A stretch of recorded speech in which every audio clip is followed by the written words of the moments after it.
It was the morning of June 10th, 1991. 11-year-old Jaycee Dugard left her home in Myers, a quiet neighborhood just outside South Lake Tahoe, California. Like so many mornings before, she walked up the hill toward her school bus stop. She wore her favorite pink outfit, and on her back was a cat-shaped backpack that she adored. From the driveway, her stepfather, Carl Probin, watched as she made her way up the road. It was an ordinary moment, until it wasn't. Out of nowhere, a gray sedan appeared. It slowed near the bus stop, then suddenly pulled a sharp U-turn. In an instant, Phillip Garrido leaned out of the car and fired a stun gun at Jaycee. She collapsed to the ground. His wife, Nancy, jumped out, grabbed Jaycee, and shoved her into the car. Carl froze for just a second, then jumped on his bicycle and tried desperately to catch them. But the car sped away too fast. And just like that, Jaycee was gone. The response from law enforcement was immediate. Deputies and the FBI rushed into action. Roadblocks went up.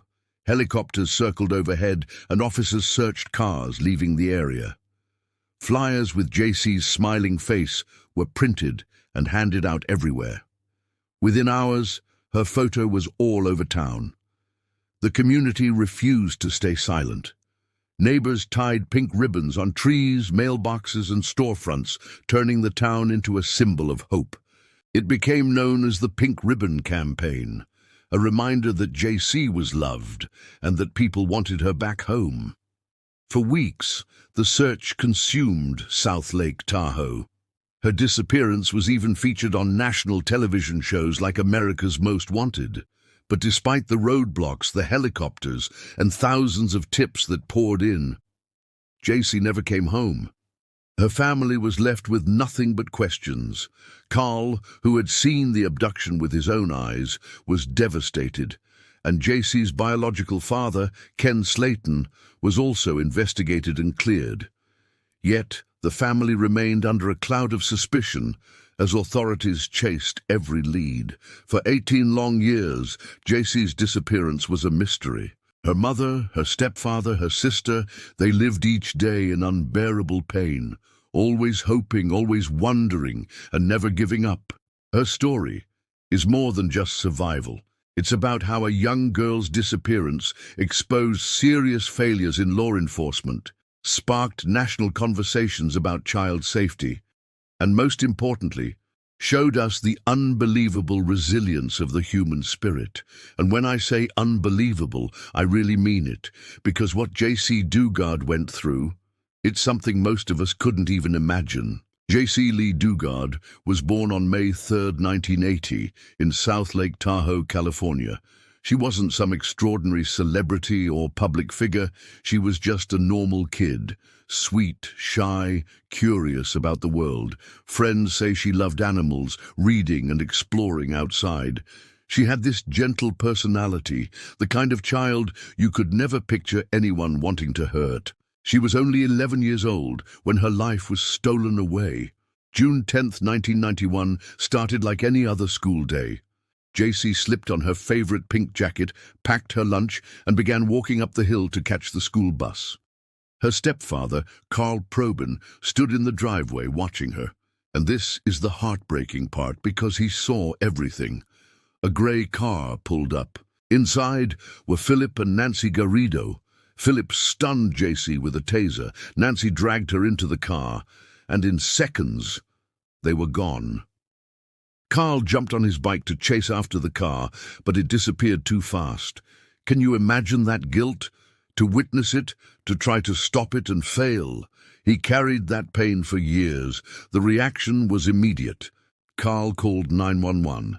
Terry, Jaycee's mother, was devastated. Authorities rushed to the area. FBI agents, sheriff's deputies, helicopters, roadblocks were set up. Flyers with Jaycee's picture covered every corner of town. And the community stepped up. People tied pink ribbons on trees and fences, creating a symbol of hope. It became known as the Pink Ribbon Campaign. For weeks, for months, people searched. But Jaycee was already nearly 150 miles away, hidden in Antioch, California. What the Garridos built behind their house was terrifying. a maze of tents, sheds, tarps, all hidden behind fences. This would be Jaycee's prison. She was only 11 years old. Phillip controlled every part of her life. He told her lies, things like, "Nobody is looking for you." He assaulted her over and over again, and by the time she was just 14, she gave birth to her first daughter. Later, she had a second. But here's the part that still gives me chills. Even in captivity, Jaycee never stopped being a mother. She taught her daughters to read, to write. She created little pieces of normal life inside that nightmare. Now you'd think someone would have caught on, right? Phillip Garrido was a registered sex offender. He was on parole.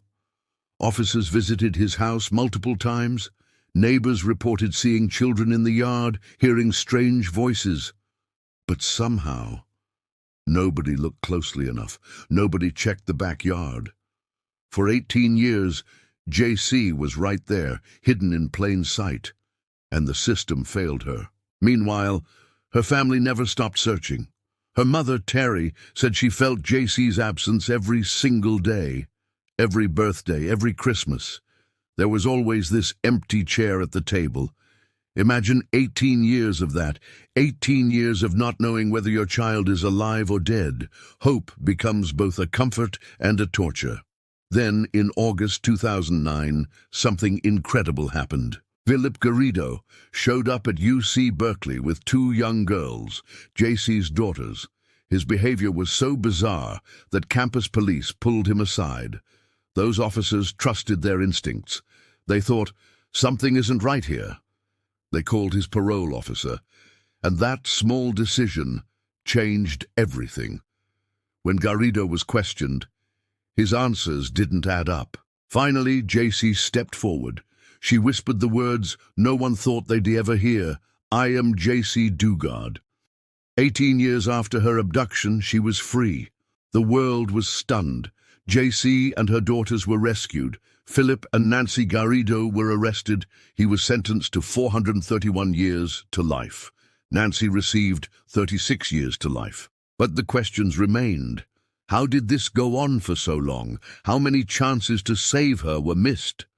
The outrage led to reforms, better parole supervision, better training, and a new urgency in cases of missing children. After her rescue, Jaycee started to rebuild. She reunited with her family. She wrote her memoir, A Stolen Life. She founded the JYC Foundation, helping other families recover from abduction and trauma.